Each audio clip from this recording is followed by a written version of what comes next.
Доброе утро, наши дорогие телезрители. Это «Утро Якутии» на телеканалах «Якутия-24» и НВК «Саха». В студии работает Руслан Ачиров. Сегодня у нас четверг. И хотелось бы сразу проанонсировать небольшую игру, которую мы проведем и подарим вот этот пригласительный на 2 персоны в цирк. Поэтому, чтобы принять участие в нашей игре, подписывайтесь на наш телеграм-канал «Утро Якутии». Буквально через несколько минут мы все расскажем. Ну а сейчас давайте расскажем о погоде за окном. По состоянию на 6 часов утра температура воздуха в центральных районах республики была плюс 13, плюс 22 градуса. В заречной группе Улусов от 10 до 20 градусов тепла. В южных районах плюс 10, плюс 18. В Вилюйской группе Улусов плюс 16, плюс 21. В Нижнеленских 14-21 градусов выше нуля. В западных районах плюс 11, плюс 22. В Колымо-Эдигирской группе Улусов от 6 до 20 градусов со знаком плюс. В Янских плюс 12, плюс 22. На северо-западе республики плюс 7, плюс 14 градусов. В городе Якутске в 6 часов утра был небольшой дождь. Температура воздуха плюс 11 градусов. Атмосферное давление 747 миллиметров ртутного столба. Ветер юго-западный 3,8 метров в секунду. Сегодня днем облачно с прояснениями. Ветер юго-западный 4 метра в секунду. И температура поднялась выше 20 градусов. Плюс 20, плюс 22 градуса. Но я думаю, что потепление уже скоро наступит. Ну а сейчас давайте узнаем, какие актуальные новости произошли к этому часу.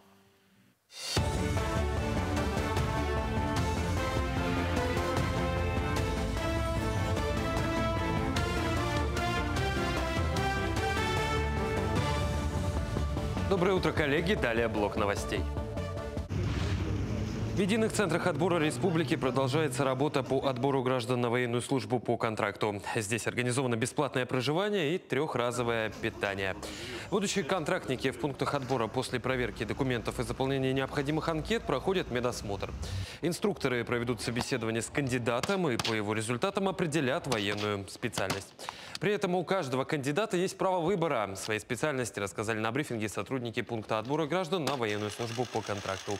Причем после подписания новобранцы направляются в воинские части, где они будут обеспечены полной боевой экипировкой и обмундированием, и также пройдут специальную профессиональную подготовку. Код для смены пароля на госуслугах больше не приходит во время телефонного разговора с 1 июня. Новая практика значительно снизит число взломов аккаунтов через социальную инженерию, рассказал член Комитета Госдумы по информполитике, федеральный координатор партийного проекта «Цифровая Россия» Антон Немкин. Депутат добавил, что мошенники часто используют тактику психологического давления, звоня жертве и одновременно заставляя ее выполнять действия по смене пароля, регистрации новых услуг или переводу средств. По словам парламентария, теперь, если человек в момент попытки смены пароля находится на звонке, подтверждающий код попросту не придет. Такое техническое ограничение дает возможность выйти из диалога, прервать контакт с мошенником и обдумать ситуацию без внешнего давления. В Якутии 24 888 школьников и 2943 студента из многодетных семей получают бесплатное питание. Такие цифры озвучила министр труда и социального развития Якутии Елена Волкова. По информации главы республиканского Минтруда, в минувшем году 14 146 многодетных семей посетили музеи бесплатно, а в первом квартале этого года 7 145.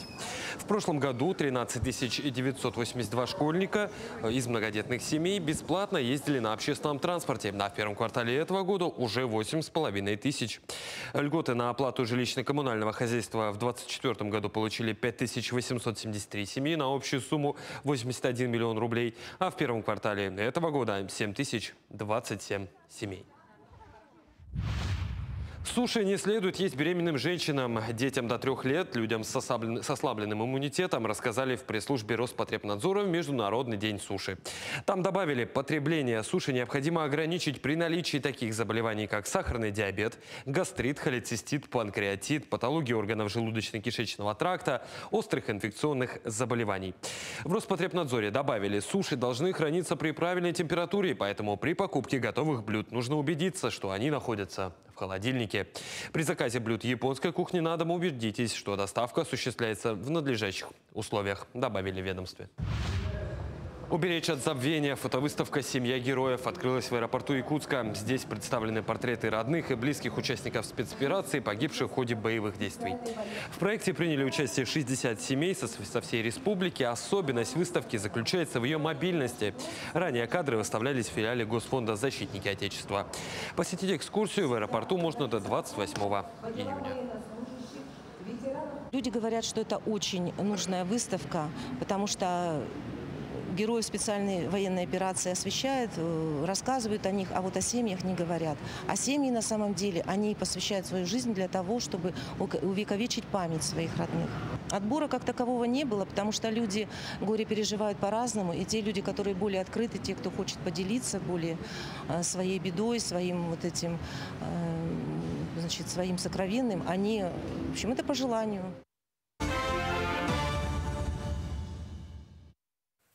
Ну что, сейчас проанонсированную игру мы проведем. Я думаю, что вы уже подписались, являетесь подписчиками нашего телеграм-канала. Этот вопрос будет там продублирован. И, конечно, ваши ответы мы будем принимать в комментариях под этим постом. Но я напоминаю, что мы подарим сегодня пригласительный в цирк на 2 персоны. А вопрос звучит следующим образом. Внимание! Какой закон в Англии заставил циркачей отказаться от привычного цирка и появился передвижной цирк Шапито?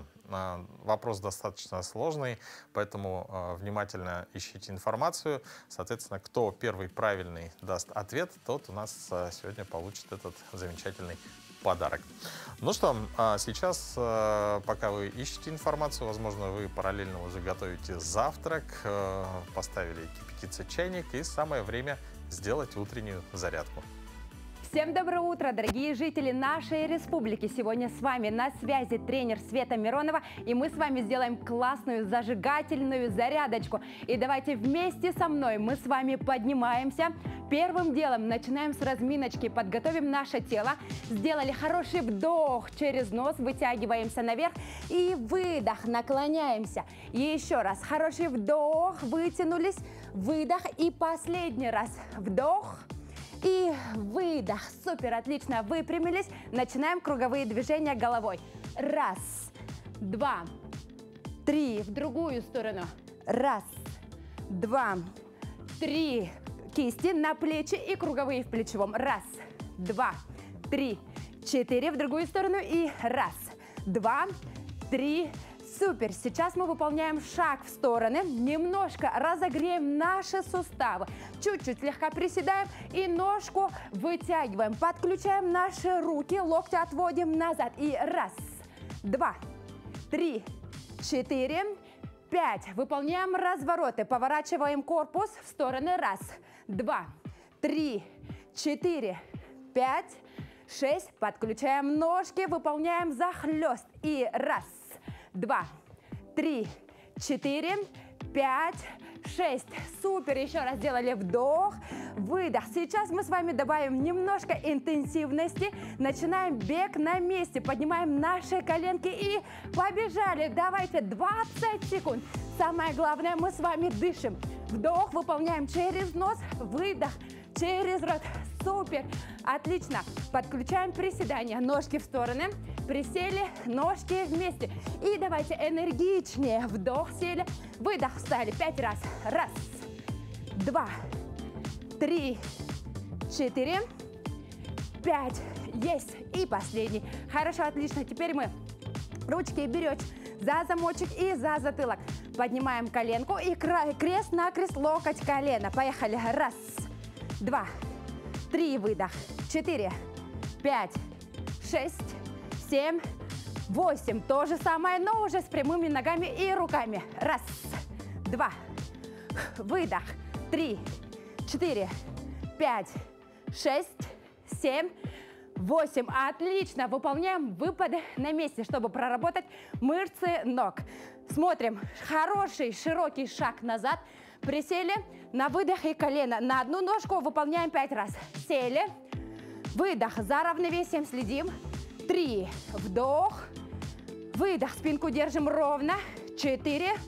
И 5. Сейчас мы с вами меняем ножку. Вдох. Выдох. 1, 2, 3, 4, 5. Отлично. Ноги поставили шире плеч. И давайте сделали хороший вдох. И приседаем. Выдох. Поднимаемся. Вдох.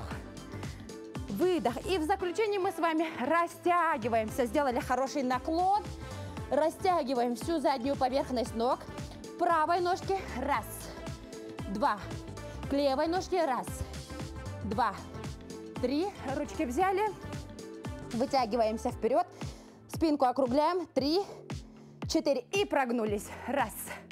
2, 3. Хорошо. Встряхнули, расслабили ручки.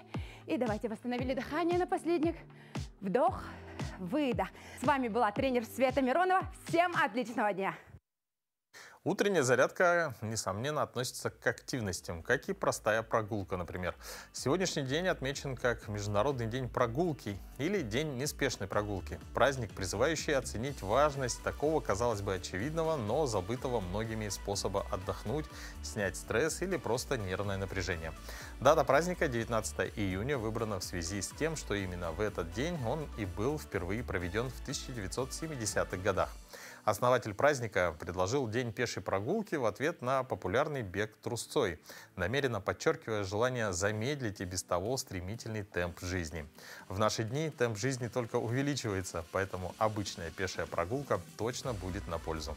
Ну а какие еще даты и события произошли в этот день, давайте узнаем прямо сейчас.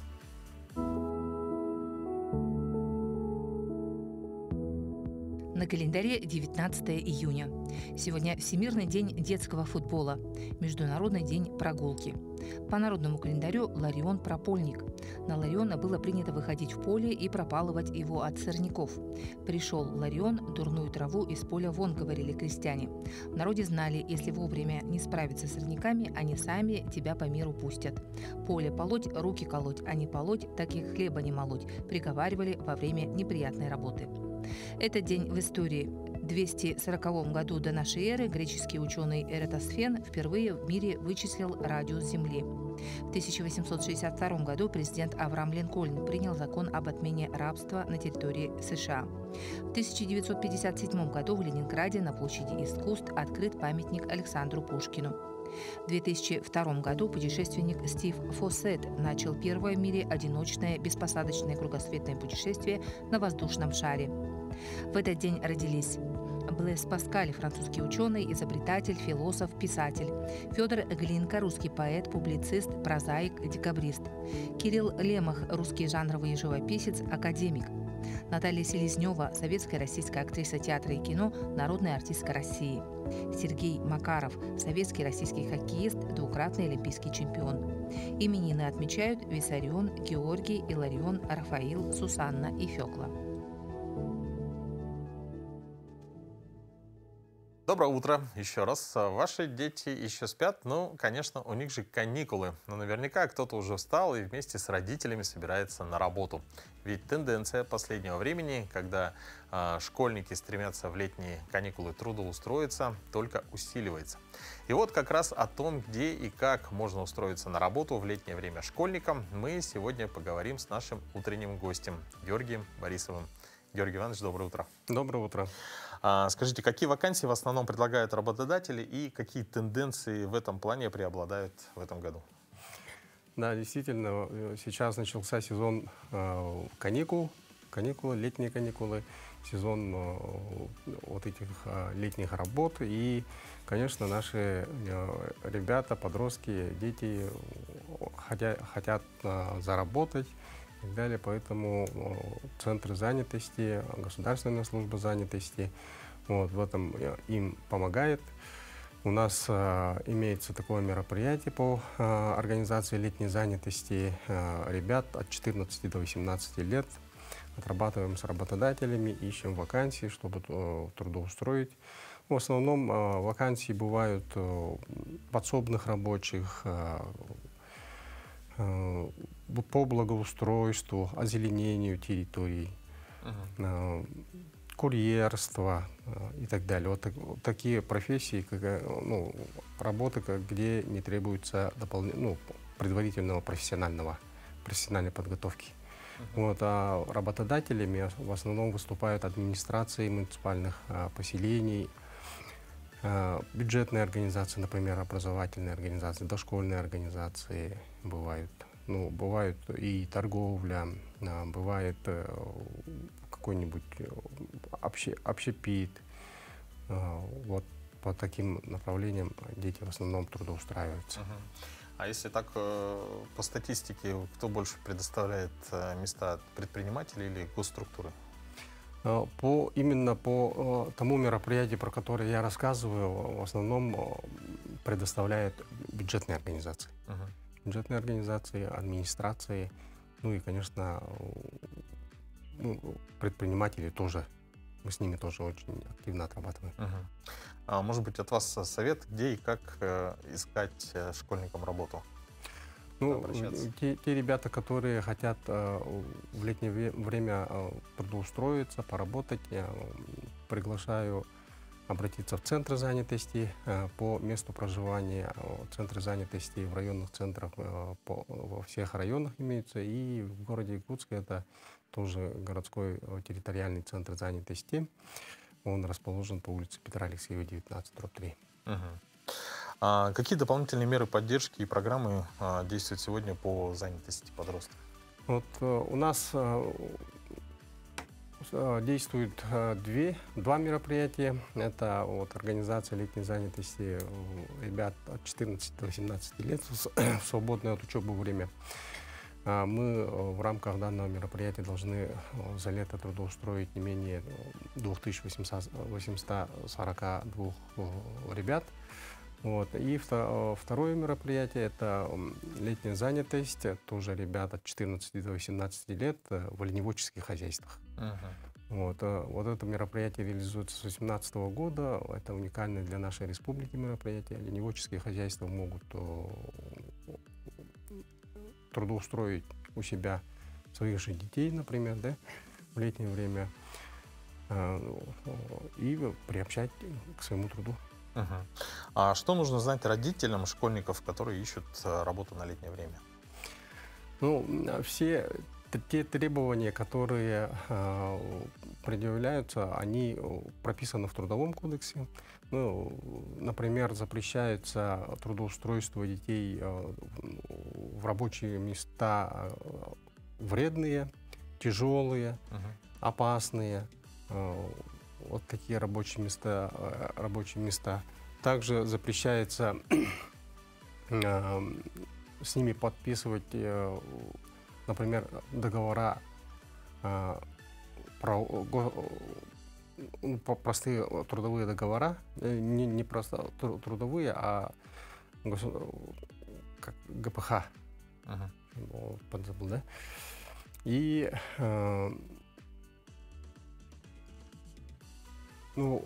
по времени, например, от 14 до 15 лет ребята должны в день работать не более 4 часов, 15-16 лет не менее 5 часов и 16-18 лет не менее 7 часов. Не более? Не более. Не более. Да, не более. Но вот сейчас дети ищут работу в основном, скорее всего, по интернету, да, то есть это самый доступный способ. Но на что нужно обратить внимание, чтобы не попасться на уловки мошенников, которые также находятся в сети интернет? Да, действительно, сейчас мошенники очень активны, и чтобы не попасться, например, надо искать работу по официальным сайтам, а не какие-то вот левые сторонние сайты или объявления. Если позвонили на имеющуюся вакансию, надо обратить внимание, как они разговаривают, просят ли они какие-то личные сведения, данные. Вот, и если предлагают, например, проходить собеседование дистанционно, там предлагают пройти какой-то тест, где какие-то очень такие вопросы и с выемкой тоже персональных данных. Вот такие вакансии надо сразу отклонять. И, конечно, ребятам посоветую обязательно консультироваться со своими родителями, взрослыми, которым они доверяют, чтобы, не дай бог, чтобы они не попались мошенникам. А что посоветуете родителям и школьникам в плане профориентации? Как можно ли связать будущую работу, да, в летний период со своей будущей профессией? Действительно, родители играют очень большую роль, да, в выборе профессии своего ребенка. Для того, чтобы как-то им помочь, еще в 2023 году нашим госкомитетом была разработана модель про родительского собрания, который включает профориентационные мероприятия, где рассказывается и ситуация на рынке труда, какие профессии востребованы и так далее. И ежегодно нашими сотрудниками, инспекторами проводятся такие мероприятия в школах. И можно посоветовать побольше общаться, знакомить и самим знакомиться, действительно, какая ситуация уже сейчас сложилась на рынке труда. Со стороны нашего госкомитета, службы занятости проводится информирование и в средствах массовой информации, и на нашем сайте имеется эта информация. Знакомить своих детей побольше с людьми разных профессий, чтобы уже он познавал, как работают эти люди, какие профессии и так далее. Георгий Иванович, спасибо вам большое за информацию. Я думаю, да, эти полезная информация пригодится тем школьникам, которые ищут работу на летний период. Спасибо. Ну а житель Казахстана Темирлан Джурунов прилетел в Якутию чуть меньше месяца назад. Свое путешествие сюда он запланировал еще в 2023 году. Его цель — погрузиться в культуру и быт якутян, испытать на себе жизнь в глубинке и увидеть своими глазами самые известные места необъятной Якутии. Чем привлекла наша республика молодого человека, узнала Катерина Винокурова. Фрилансер Темирлан Джурунов мечтал посетить Якутию еще зимой 2022-го. Тогда поездка обходилась очень дорого, потому пришлось ее отложить. Последние 2,5 года парень изучал Якутию на расстоянии. Читал, смотрел документальные фильмы, держал связь с местными, что еще больше смотивировало его оказаться здесь. Камякон, саха, олени, все, что я знал примерно. И я такой, все, надо изучить, посмотреть, и все, окунулся в это с головой. Нравится то, что люди сохранили свой язык, это очень важно, сохранили историю, культуру и передают это с поколения в поколение. Хотелось бы, чтобы это осталось, чтобы все эти знания передавались. Вы очень бережно относитесь к природе, да, мне это тоже очень нравится, то, что за собой все убирают, мусор не оставляют, к животным, к деревьям, к травинке везде хорошо, бережно относятся, мне это очень нравится. Язык, ты примерно понимаешь, как люди мыслят, как живут. Даже через язык можно понять, в принципе, каков народ. Узнал, что много здесь народностей, и хотел бы с каждым из них вообще побывать, поговорить, и узнать об истории этой народности, малочисленных народов, например. Хотелось бы с ними тоже побыть, пожить, посмотреть, как это впитать запах, так сказать, деревни вашей, именно якутской. За несколько дней, проведенных в Якутске, Темирлан уже ориентируется по городским улицам. С детства увлекающийся историей и географией, сразу же пошел изучать столичные музеи. В Национально-художественном музее был здесь, был в Ярославском музее, был в Царстве мерзлоты, Россия, история моя, там трижды был, в Ярославском тоже дважды или трижды был. В общем, здесь мне музей нравится в Якутске. Нравится еще в Якутске то, что здесь очень недалеко природа сразу дикая начинается. Минут 10-15 пешком прошелся, уже все, леса густые, красивые, кедровые, в общем, все круто. Лена рядом тоже огромная, величайшая. Что меня удивило, что Якутия оказывается больше, чем Казахстан по площади. А Казахстан считается девятой страной по площади в мире. А Якутия, она еще больше, чем Казахстан. Представляете, насколько здесь много разных культур, разной природы и разные люди могут быть, да. Но мы знаем, что вы тоже учите якутский, да? Ну, постепенно, да, по чуть-чуть записываю какие-то слова, да, чтобы коммуницировать, ага. Какие слова запомнили? В основном первые слова, конечно, были там Махтал, Махтанабан, Эгерде, знаю, Аламай Кунсламнан, потом Минигистак, Ага, знаю.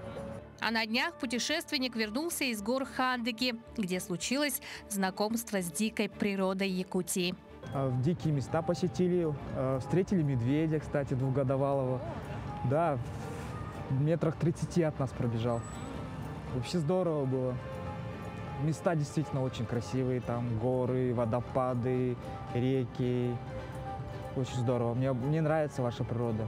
Такая необузданная, дикая, самобытная, да. Я теперь чуть-чуть вкусил, как так сказать, вашу природу, и хочется еще больше узнать, увидеть. Хочется на север. Я уже купил билеты до Верхоянска. Собираюсь летать туда на неделю. Конечно, Сэх посещу, это безусловно, безоговорочно. А дальше в планах после Верхоянска хочу до севера, до моря Лаптева добраться, если получится. Тяга к новому и неизвестному у Темирлана с детства. А главное в путешествиях, по мнению парня, отбросить все страхи и почувствовать вкус свободы. Я советую путешествовать, потому что во время путешествий время немного останавливается. Ты познаешь что-то новое, новые знакомства, обретаешь новые знакомства, опыт, набираешься опыта большого жизненного. Разные ситуации попадаешь, это тоже жизнь, это часть жизни, и как бы время летит, нельзя останавливаться, стоять на месте, нужно познавать что-то новое, путешествовать. Катерина Винокурова, Виктор Дичковский, Якутск. Но напоминаю, что у нас в телеграм-канале был задан вопрос, и победитель получит в подарок этот пригласительный на 2 персоны в цирк.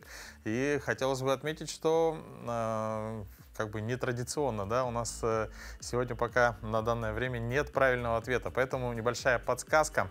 Первое, проанализировав ответы, во-первых, мы не говорим о современности, мы говорим о начале зарождения шапито.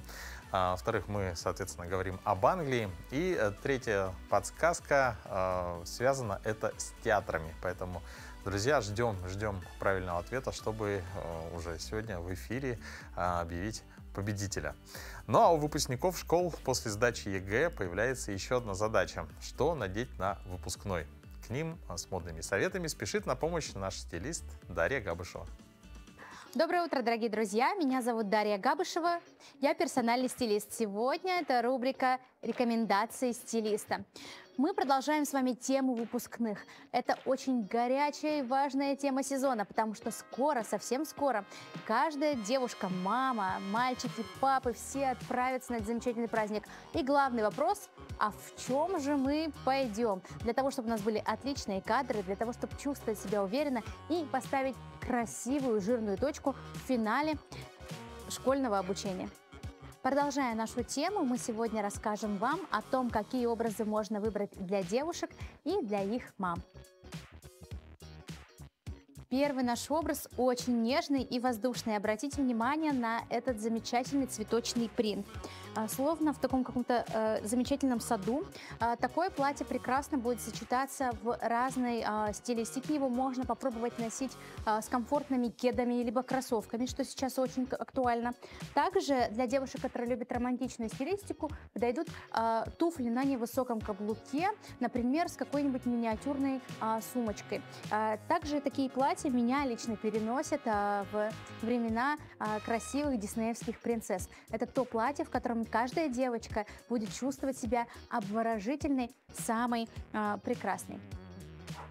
Следующий вариант для дерзких девчонок. Такое прекрасное платье с акцентными бедрами. Это очень актуальный вариант, как можно носить его в этом сезоне. В этом сезоне такое платье можно использовать как, например, с плотными колготами черными. Также классно это будет смотреться в сочетании с капри. И хорошо будет выглядеть, может быть, даже с брюками. То есть это вариант, который вы можете использовать и как платье, и как корсет. Такое платье я бы рекомендовала девушкам, которые любят быть в центре внимания. Подчеркнуть их можно, например, высокими каблуками-шпильками, но точно так же нивелировать дерзость данного платья можно, например, если мы данное платье будем носить поверх, может быть, какого-то топа, майки, либо футболки. И тогда это тоже будет выглядеть интересно и необычно. Здесь у нас два разных голубых оттенка, которые очень гармонично друг с другом смотрятся. Можно попробовать их сочетать вместе. Также здесь у нас корсет, это акцентная деталь. Корсеты сейчас очень актуальны. Их носят как в повседневной жизни, так и идеальный вариант для мероприятия. Здесь, конечно, хочется вдохновиться, может быть, принцессой Ариэль, если вы помните ее из «Русалочки», и попробовать добавить каких-то морских украшений. Сейчас очень актуальны различные мерцающие ракушки, все возможные какие-то сумки в виде, может быть, жемчужин, да, все это сюда идеально подойдет. Попробуйте украсить данный образ жемчужными деталями, и вы будете выглядеть нежной и неотразимой. Выпускной – это один из праздников, на которых каждая девушка чувствует себя уникальной и неповторимой. Поэтому наряд здесь очень важен. Обратите внимание на данное платье. Это мягкий пастельный розовый оттенок. Он немного похож на бежевое что-то такое. Это больше такая даже белевая история именно за счет цвета. Для того, чтобы сделать данное платье более акцентным, я бы рекомендовала использовать прямо яркие сочные цвета. Например, такой пыльно-розовый прекрасно будет сочетаться с малиновым красным, и можно использовать такие туфли, и тогда платье заиграет по-новому. Также можно использовать вариант нашей любимой с вами героини Кэрри Брэдшоу и добавить здесь активную деталь, может быть, цветок, и тогда также образ заиграет по-новому. Ну и, конечно, данное платье прекрасно будет выглядеть без каких-либо акцентов. Просто использовать его, и тогда это будет такой нюдовая история. Это будет очень натурально и подчеркнет юность ее обладательницы. Ну, я надеюсь, советы пригодятся, и после выпускного уже будущие студенты, скорее всего, поедут на долгожданный отдых. Туристов всегда привлекают те или иные достопримечательности. Так, например, в Приморском крае есть уникальный стеклянный пляж, но с каждым годом этой уникальности становится все меньше. Как решают приморцы эту проблему, узнаем далее. Не расхищать, а восстанавливать. В Приморье семейная пара уже год собственноручно возвращает стекло на знаменитую бухту Стеклянную. Пока одни туристы увозят сувениры мешками, Людмила и Кирилл собирают стеклотару. Потому что, насколько я знаю, это второй в мире пляж антропогенный, то есть созданный человеком. В России один, других у нас не будет. И когда жена сказала, что его расхищают, грабят, а тут можно посмотреть, туристы у нас ходят, то надо помочь в таком хорошем деле. Ну, мы попользовались, может, дети наши попользуются этим пляжем. Шлифуют стекло в обычной бетономешалке на дачном участке. Затем везут на пляж, туда, где разноцветные стеклышки стали достоянием края. Людмила предлагает и дальше развивать эту идею на уровне города. Как вариант, есть идея, не знаю, обратиться к городской администрации, да, чтобы поставить какую-то бетономешалку здесь, на пляже, и делать, к примеру, вход не платным, а за какое-то количество стеклотары, да, чтобы люди приносили сюда, и чтобы это пополнялось гораздо большими объемами. И пока ребята сваливают новые стекляшки в море, пытаясь спасти бухту, за их спинами в это время уже набивают карманы. Туристы выбирают поярче, да поинтереснее формы. Здравствуйте. А скажите, пожалуйста, а вы не знали, что здесь нельзя стеклышки собирать? Для чего вы это делаете? Для внучки. Для внучки. А вы не видели, что здесь нельзя, вывоз запрещен? Не знаю, нам не сказали. А вы приезжие, да, турист? Да, из Новосибирска. Это место популярно не только среди россиян, но и гостей из-за рубежа. Особенно полюбили разноцветные стекляшки граждане КНР. Хотя многие уже знают, забирать стекло с собой нельзя, ведь на входе об этом говорит запрещающая табличка. Если мы все возьмите, таможня нельзя. Таможня через таможня. Китай идут, таможня проверять очень строгие. А вот другие, делая вид, что рассматривают, из-под тяжка складывают в карманы. Всем туристам объясняют, что красота вот этих камней краткосрочна. Они красивые и блестящие лишь только тогда, когда мокрые. Но после они высыхают и уже не так становятся привлекательными. Поэтому большинство туристов, забирая их с пляжа, уже через некоторое время выкидывают их в ближайшую мусорку. Красоту надо оставить, поддерживать, чтобы людям было интересно приехать сюда и посмотреть. Но нам рассказали, что этого делать не нужно, и что, в принципе, этот ресурс не бесконечный, и когда-нибудь они закончатся.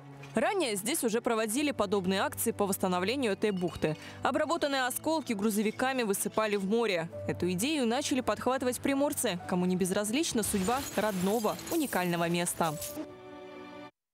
Ну, от стеклянного пляжа мы переходим к нашим четвероногим питомцам. Наша постоянная рубрика сегодня даст советы, как правильно ухаживать за когтями братьев наших меньших. Доброе утро! Меня зовут Васильева Татьяна, я являюсь грумером студии груминга «Дамбы».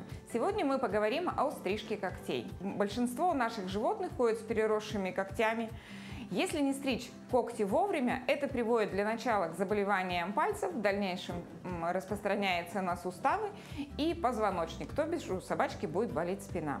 Также возможны поломки когтей и врастание в подушечки лапок, что приводит к серьезным травмам. Частота стрижки когтей у собаки зависит от ее генетических особенностей и образа жизни. Собаки, которые большую часть времени бегают, именно не ходят, а бегают по твердым поверхностям и асфальтам, стрижка когтей проводится достаточно редко, так как они стачивают.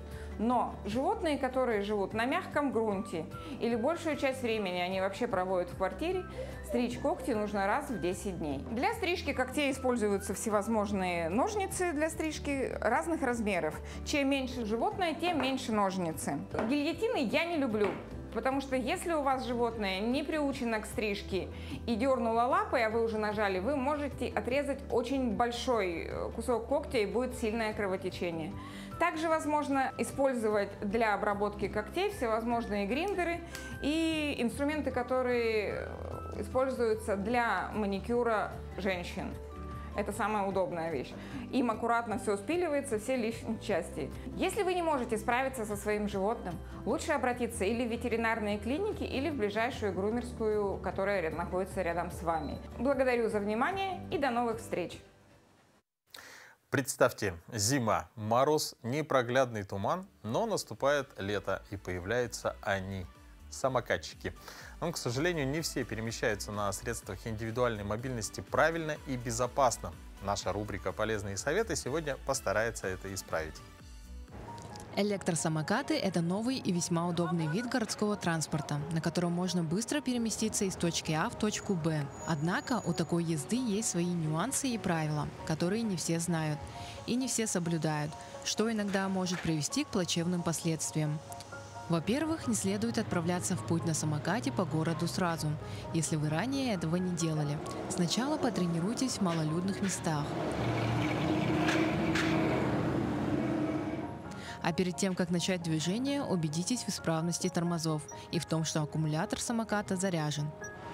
Многие люди рассматривают электросамокаты в качестве аттракциона, в том числе и дети. Например, можно часто увидеть, как люди едут по двое, а иногда даже по трое человек на одном самокате. Так управлять самокатом становится намного сложнее, и можно легко потерять равновесие из-за перевеса.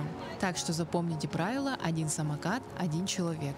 Ездить на электросамокате следует строго по велодорожкам, если они есть. Во-первых, покрытие велодорожек намного лучше, чем тротуар, а во-вторых, они для этого и были созданы, чтобы не мешать прохожим людям.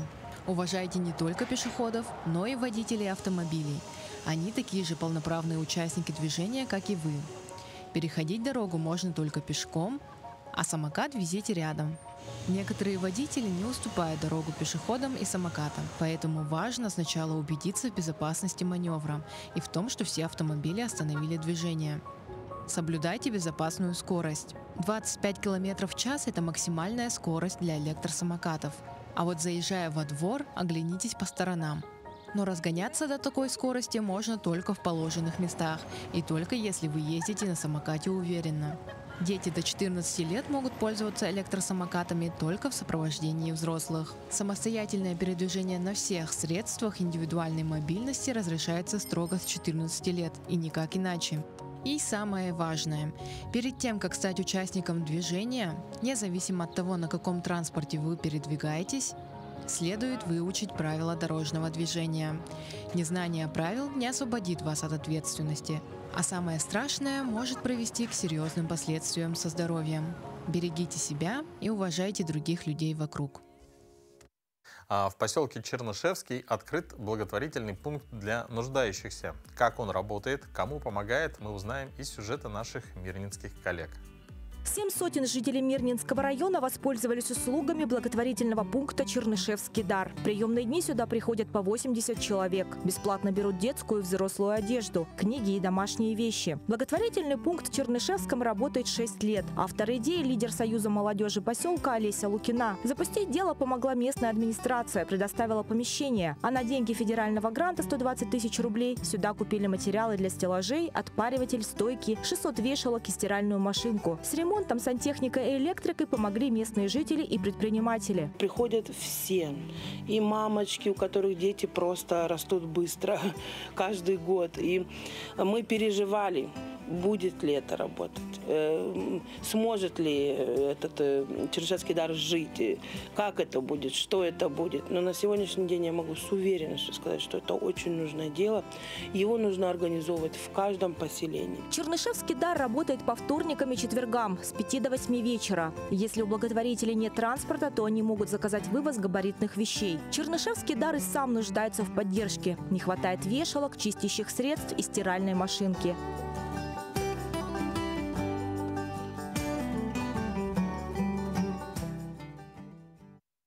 С 23 по 30 июня в Якутске пройдет первый международный конкурс-фестиваль музыкального исполнительства «Симфония добра».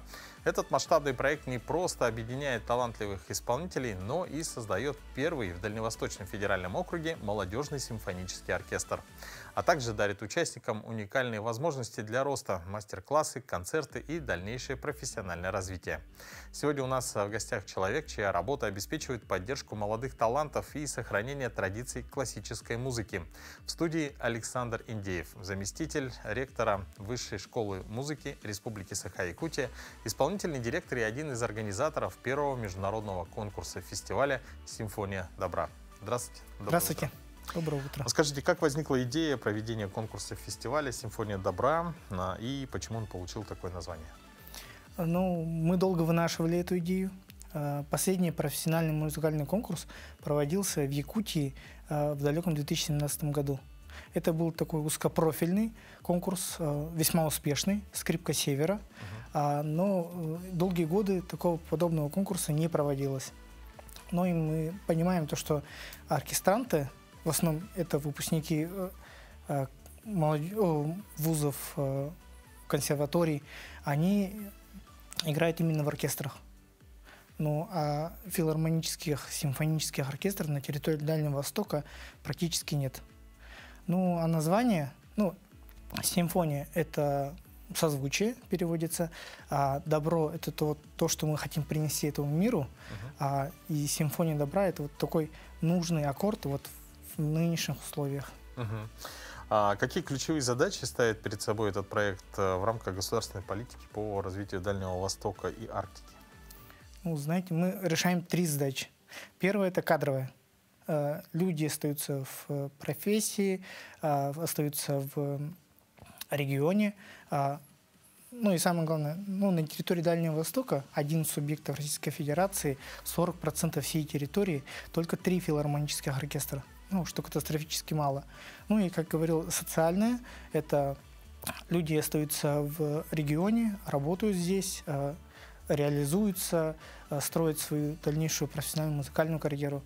Ну и третье – это вот международный уровень. Конкурс проводится не только внутри себя, скажем так, но и привлекает международный контингент музыкантов, которые приезжают к нам из Монголии, Китая, Казахстана и Узбекистана. И мы так рассматриваем все виды музыкальных школ, международных музыкальных школ, которые есть. А какие категории исполнителей могут принять участие в конкурсе, фестивале? Сколько в общем будет номинаций и будет ли разделение между разными инструментами и жанрами? Группа ребят, которые приезжают, это и воспитанники детских школ искусств, и колледжи, и музыкальных консерваторий, и профессионалы. Возраст у нас начинается от 12 лет. Он не имеет такой верхнего предела, могут принять участие все. Вот повторите вопрос, следующий. Сколько будет номинаций, будет ли разделение между разными инструментами и жанрами?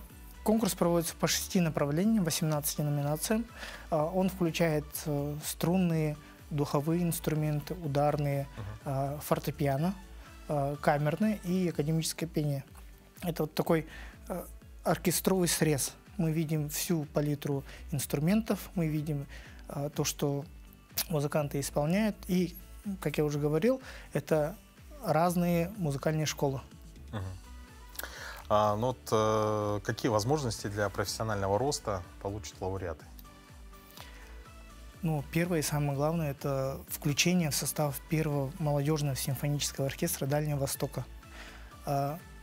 Второе – это, ну, конкурс является перечневым, он входит в приказ Министерства просвещения, и победа в таких конкурсах дает дополнительные баллы при поступлении в любые вузы страны. Так как у нас перечень конкурса по творческим, это дополнительный плюс 5 баллов. Ну, вот, что для вас лично означает этот проект? Ну, знаете, выходит практически ребенок, 12-14 лет, мальчик, девочка, выходит на сцену и играет такое сложное произведение, например, увертюру Чайковского.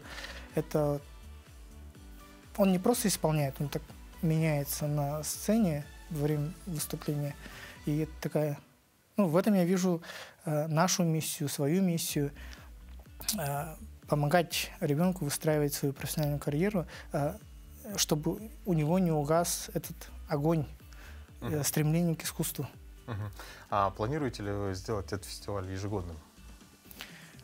Ну, пока что мы планируем проводить его раз в 2 года. Такой у нас цикл. В дальнейшем, ну, первые 2 конкурса будут проходить в Якутске. С 2029 года мы планируем сделать этот проект кочующим, когда он уже встанет на ноги, когда у него уже будет свой такой укрепившийся посыл.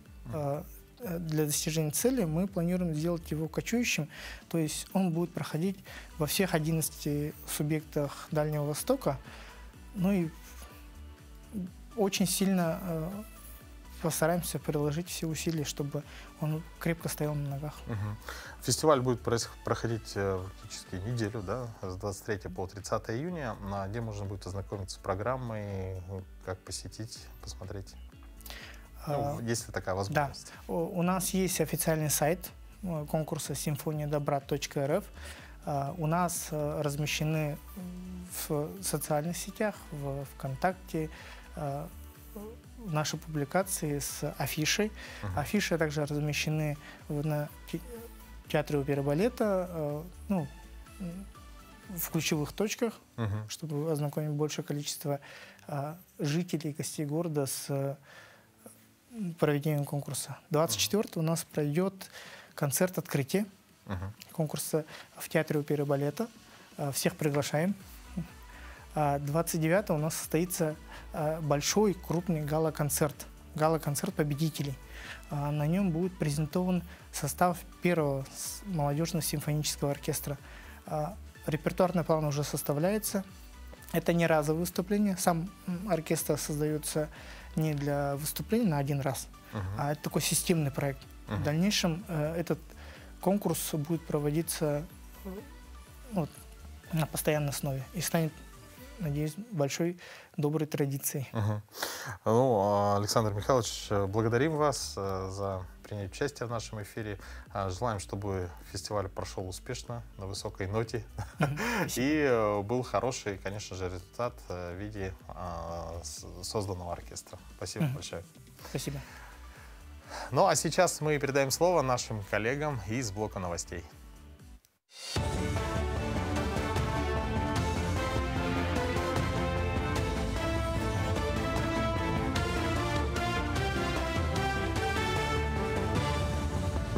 Мы продолжаем рассказывать о самых заметных событиях в республике, стране и мире. Роснедра считает, что на горизонте 3 лет редкоземельные металлы или РЗМ перестанут быть дефицитным сырьем в России. Об этом в интервью заявил глава ведомства Олег Казанов. Он рассказал, на полях Петербургского международного экономического форума, что Россия сейчас добывает достаточное количество РЗ, которое могло бы удовлетворить потребности внутри страны. Но пока получается производить только коллективный концентрат из них, а промышленности нужны индивидуальные металлы. Промышленных технологий для этого пока нет. Казанов также добавил, что Лавозерское и Тамторское месторождение готовы обеспечить редкоземельными металлами не только Россию, но и весь мир.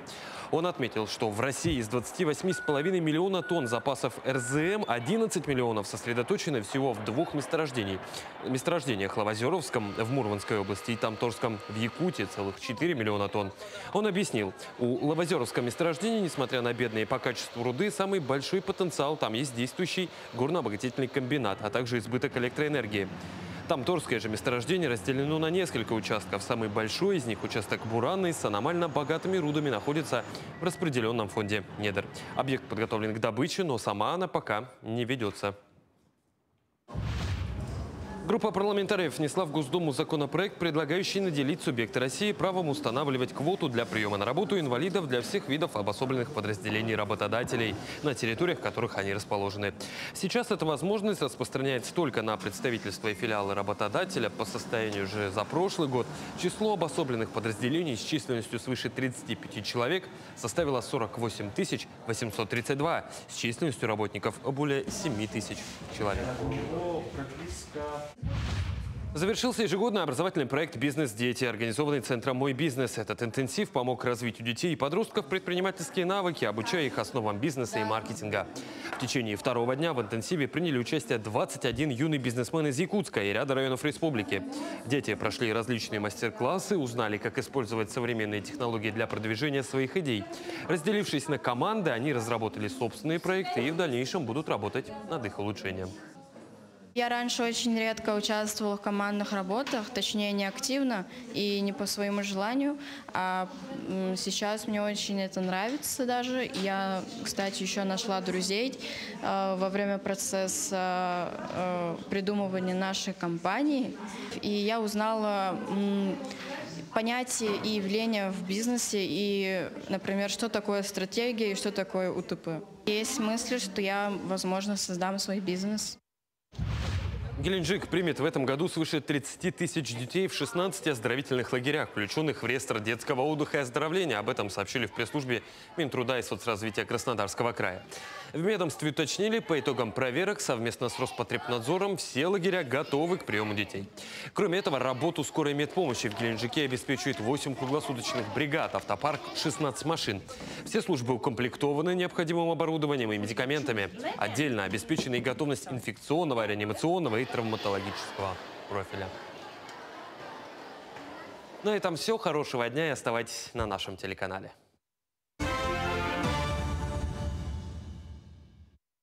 Сегодня четверг, это день, когда уже можно планировать свои выходные. «Утро Якутии» вам в этом традиционно помогает, рассказывая о премьерах в кинотеатрах.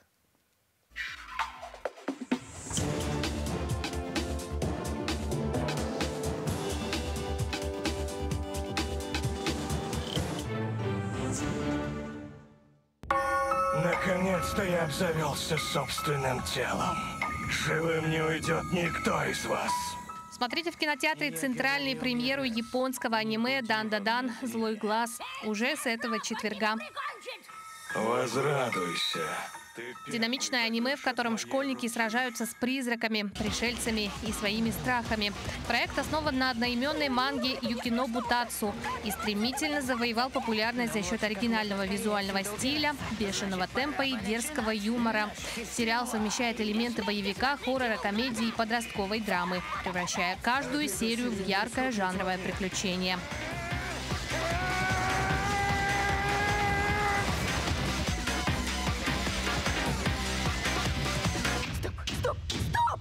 Пора заканчивать.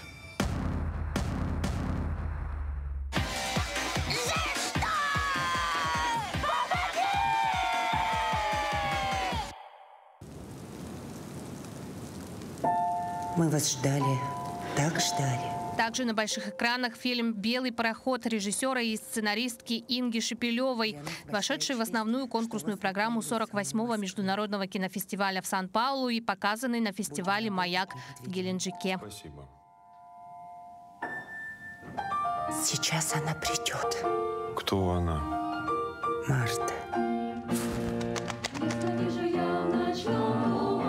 Действие картины разворачивается в эпоху перестройки в якутском городе. На должность директора местной музыкальной школы из Москвы направлен новый директор. Он старается навести новые порядки, сменить устаревший репертуар и постепенно обнаруживает себя в конфликте с руководительницей детского хора Мартой Григорьевной. Она настаивает, что советская песня Ларисы Мондрус «Белый пароход» должна быть оставлена в репертуаре. Для нее это буквально святое. Но постепенно люди из двух совершенно разных культур, саха и русской, обнаруживают свою связь и переживают мистическое сближение. Обоим теперь предстоит сделать выбор между привычными традициями и неизвестным будущим. А кто он?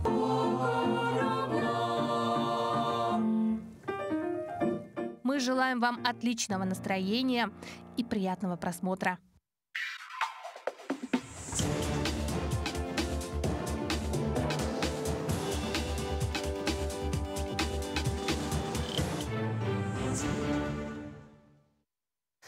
Ну что, дорогие друзья, хотелось бы пожелать вам отличного, бодрого утра. Напоминаю, что у нас в Телеграме проходит игра.